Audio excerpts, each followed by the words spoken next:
ሰላም ለእናንተ ይሁን። መጽሐፍ ቅዱስን ለማጥናት እንጀምራለን። ዮሐንስ ማቴዎስ ወንጌል ምዕራፍ 1 ላይ ጀምረን መጽሐፍ ቅዱስን ወንጌላትን በተለይ ማቴዎስ ወንጌልን ጀምረን ለማየት በልቤ ስላለ አብረን እሱ ጋር እንጀምራለን። ቀጥታ ወደፊት የተለያዩ ሀሳቦችን እያየን እንመጣለን። ግን አሁን የእግዚአብሔርን ቃል ላንብብና ከዛ የመጀመሪያውን ክፍል በመናገር ጀምራለሁ። ነገር ግን አንድ አጭር ደቂቃ ልጸልይ። እግዚአብሔር የዘላለም አምላክ በጌታ በኢየሱስ ክርስቶስ ስም አመሰግናለሁ። ስም የተባረከ ይሁን። ይህንን ሰዓት ስለሰጠህን እናመሰግናለን። ጌታ ኢየሱስ ሆይ ለሰሚም ለተናጋሪም ጸጋ የምትሰጥ እግዚአብሔር ለኔ ለባሪያ ለሚሰሙም ደግሞ የሚሆነውን ጸጋ እንድትሰጥ በቃል የምንቆምበት የቃል መገለጥ ደግሞ እንዲያገኘን በጌታ በኢየሱስ ስም ጸልያለሁ። ክፉ ሁሉ እየተመታ ይሁን። ክብር ምስጋና ላንተ ይሁን። ስለሰማን እናመሰግናለን። በኢየሱስ ክርስቶስ ስም አሜን። እሺ ማቴዎስ ወንጌልን ምዕራፍ 1 ነው ዛሬ የምንመለከተው። ከቁጥር 18 ጀምሮ ላንብብ። እንደዚህ ይላል። የኢየሱስ ክርስቶስ ስም ልደት እንዲህ ነበረ። እናቱ ማርያም ለዮሴፍ በታጨች ጊዜ ሳይገናኙ ከመንፈስ ቅዱስ ጸንሳ ተገኘች። እጮኛዋ ዮሴፍም ጻድቅ ሆኖ ሊገልጣት ስላልወደደ በስውር ሊተዋት አሰበ። እርሱ ግን ይህን ሲያስብ እነሆ የጌታ መልአክ በሕልም ታየው፣ እንዲህም አለ፣ የዳዊት ልጅ ዮሴፍ ሆይ ከእርሷ የተጸነሰው ከመንፈስ ቅዱስ ነውና እጮኛህን ማርያምን ለመውሰድ አትፍራ።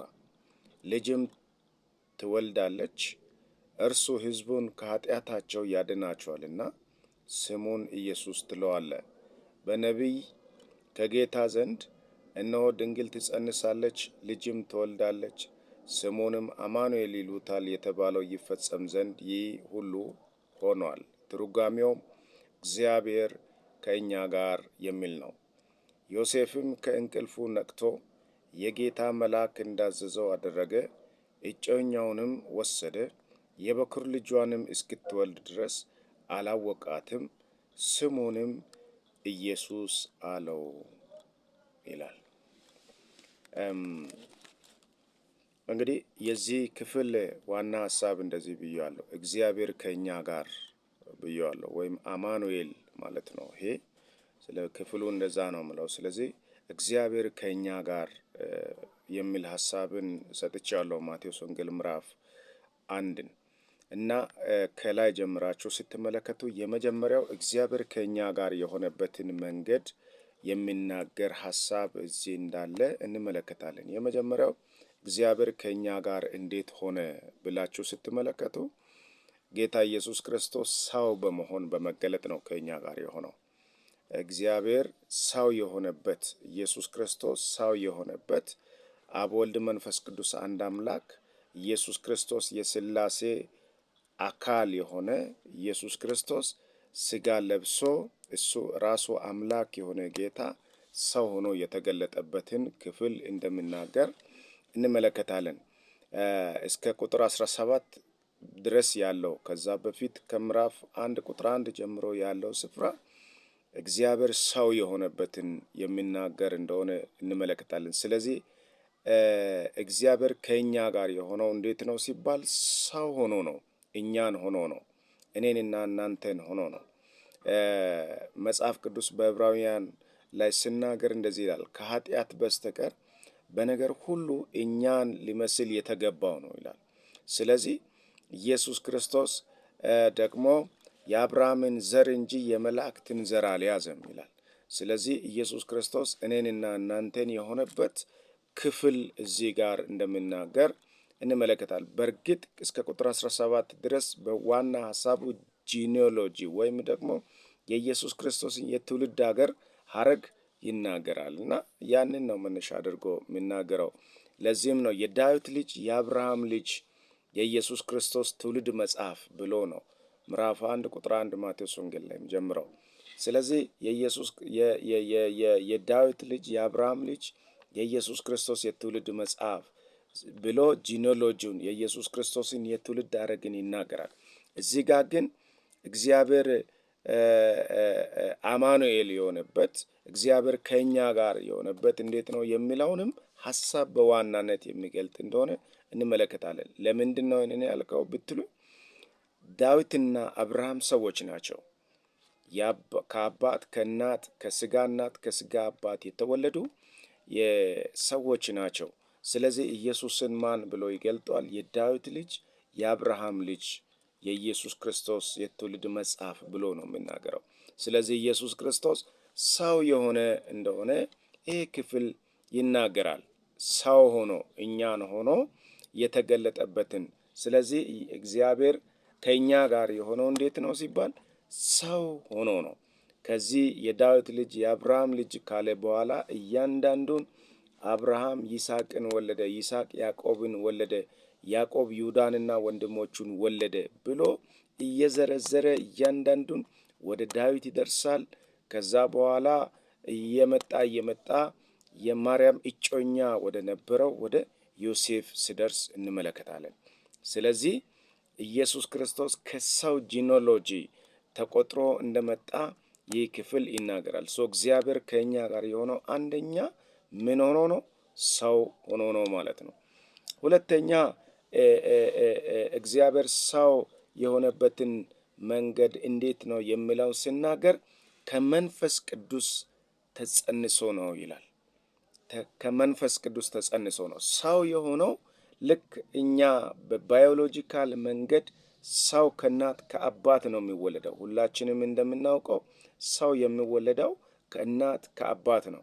እኔ ከአባቴ ከአቶ ጎአ እና ከእናቴ ከወይዘሮ አሎሜ ተወልጃለሁ እና ልክ እንደዛው ሁላችንም ይሄንን የምንሰማ ከእናትና ከአባት ተወልደናል።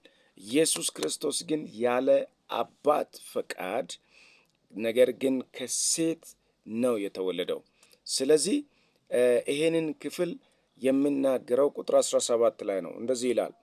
ቅድም ሲጀምር ያነበብኩላችሁ ስፍራ ያንን ነው የምናገረው። ቁጥር 18 ላይ ነው የኢየሱስ ክርስቶስም ልደት እንዲህ ነው ነበረ ይልና እናቱ ማርያም ለዮሴፍ በታጨች ጊዜ ሳይገናኙ ከመንፈስ ቅዱስ ጸንሳ ተገኘች ይላል። ዱሲ ከመንፈስ ቅዱስ ጸንሳ ተገኘች።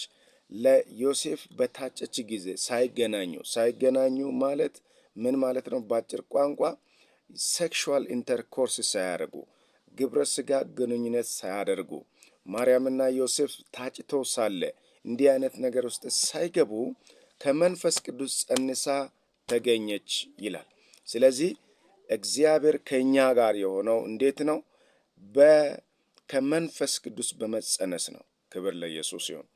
ይሄ ከሴት የተወለደው ራስን ይቀጠቅጣል የሚለው በዘፍጥረት ምዕራፍ 3 ላይ የተነገረው ትንቢት የተፈጸመው እዚህ ስፍራ እንደሆነ እንመለከታለን። ከሴት የተወለደው ኢየሱስ ክርስቶስ ከሴት የተወለደ ነው። ከያነ ሔዋን በኩል አዳም ስቶ ኃጢአት ወደ ዓለም ገባ። ከሴት በተወለደው በኢየሱስ ክርስቶስ ደግሞ ኃጢአት እንዲሻር የኃጢአት ኃይል እንዲወገድ ኢየሱስ ክርስቶስ ከሴት ተወልዶ ወደዚህ ምድር እንዲመጣ የእግዚአብሔር ፈቃድ እንደሆነ ይህ ስፍራ ይናገራል። ስለዚህ እግዚአብሔር ከኛ ጋር የሆነው እንዴት ነው? በመንፈስ ቅዱስ ተጸንሶ ነው። በመንፈስ ቅዱስ ተጸንሶ ነው። እዚህ ጋር ወደፊት ማነሳው ምናልባት ይኖራል። ግን ከመንፈስ ቅዱስ መጸነስን መጽሐፍ ቅዱስ በሉቃስ ወንጌል ምን ይላል? ይሄ እንዴት ይሆናል? እዚህ ስፍራም ይሄ እንዴት ይሆናል ብላ ስትል እንደዚህ አለ። መንፈስ ቅዱስ ባንቺ ላይ ይመጣል፣ የልዑልም ኃይል ይጸልልልሻል።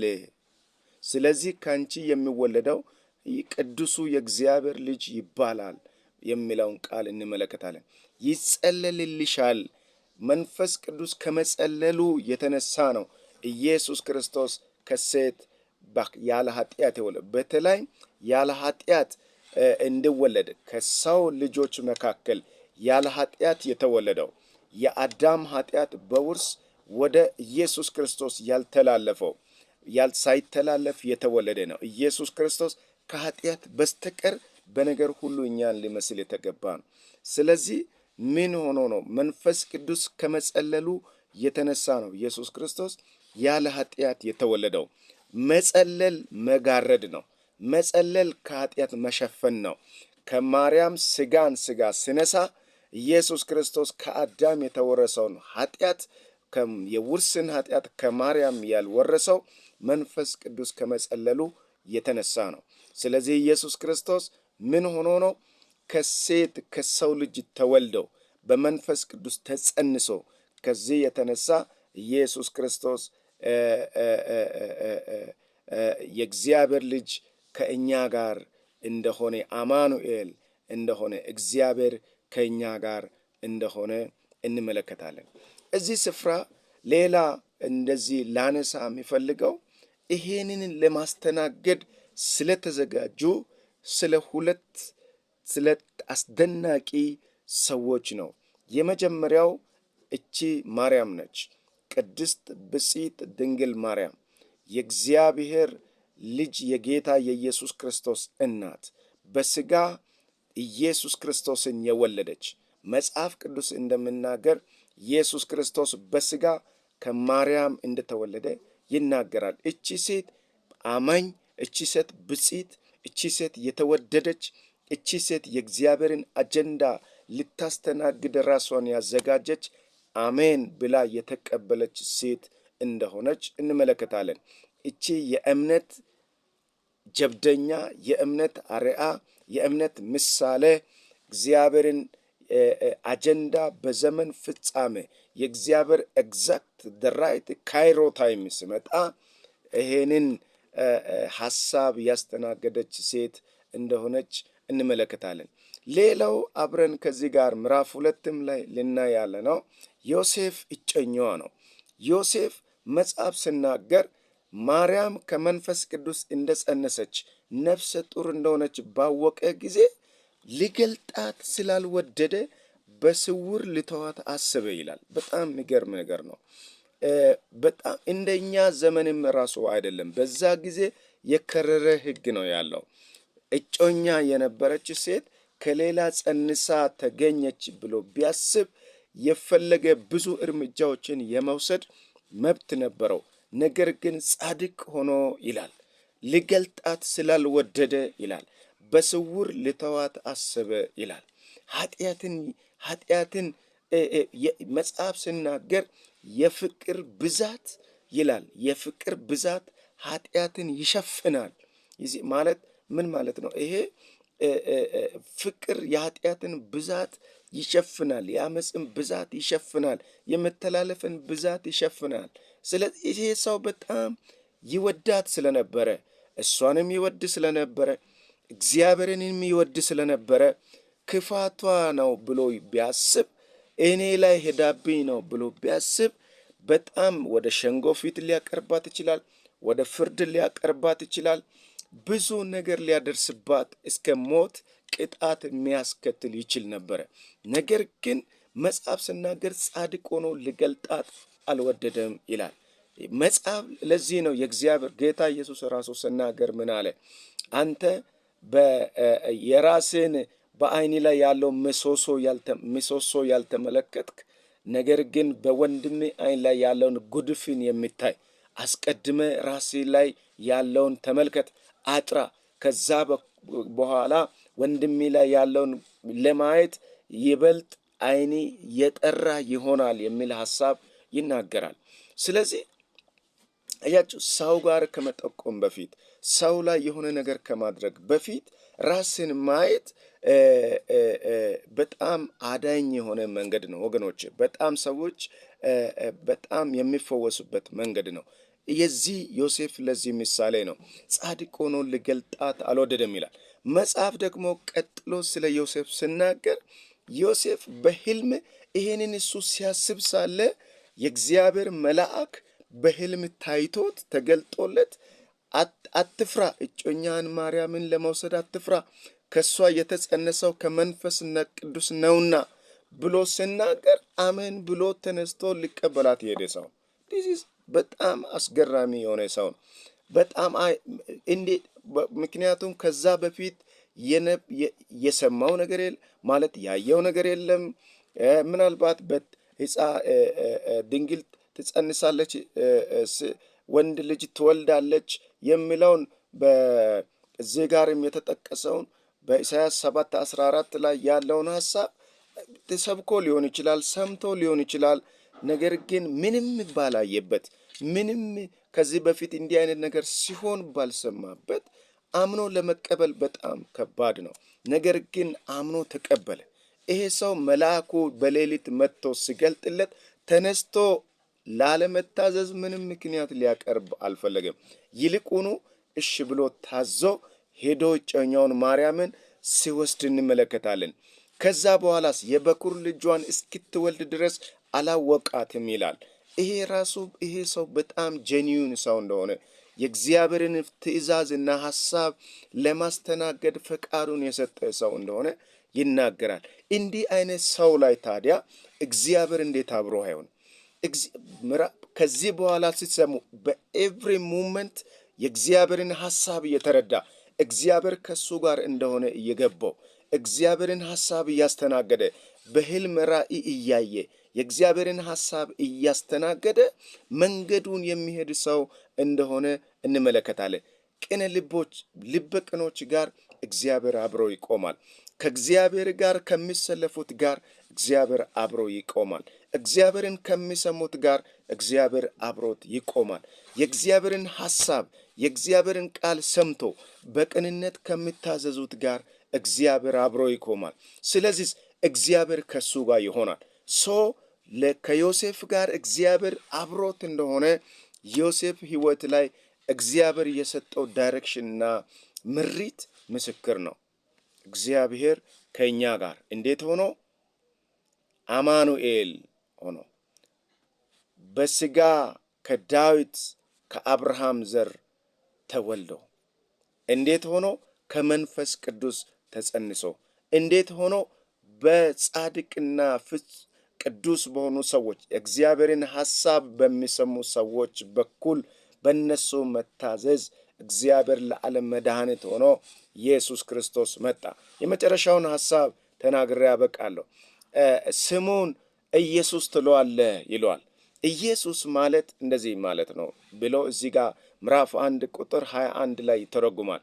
ኢየሱስ እሱ ሕዝቡን ከኃጢአታቸው ያድናቸዋልና ስሙን ኢየሱስ ትለዋለህ ይላል። ኢየሱስ ክርስቶስ ከኃጢአት የሚያድን መድኃኒት ነው። መድኃኒት ወደ ዓለም መጣ።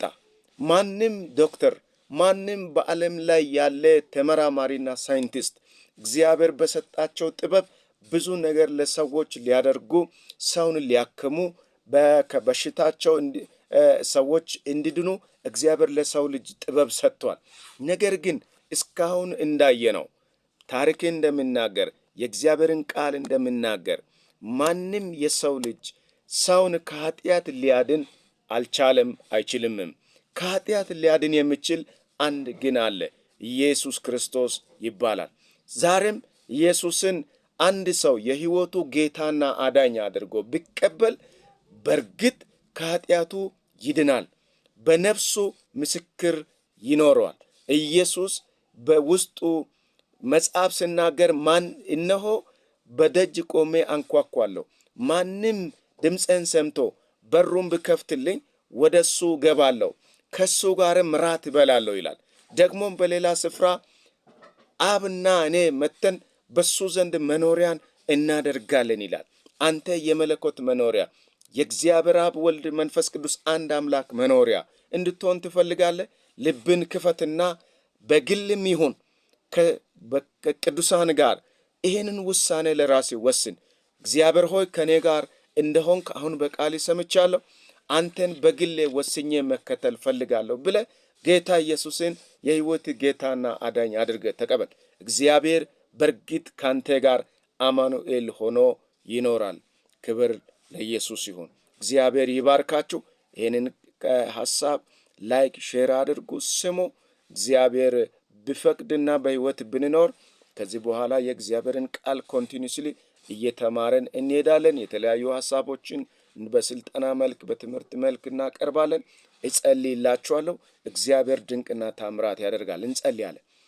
በጌታ በኢየሱስ ስም እግዚአብሔር ሆይ ይሄ ቃል ሕያው ነው፣ በቃል ቀድሳቸው ተብሎ እንደተጻፈ ቃል እውነት ነው፣ በቃል ቀድሳቸው እንደሚል ቃል በጌታ በኢየሱስ ስም ቅድስና የኢየሱስ ክርስቶስ በመስቀል ላይ የተሰራው ኃይል በጌታ በኢየሱስ ስም አሁን ይህንን በሚሰማ ነፍስ ላይ እንዲሆን እኔ ጸልያለሁ።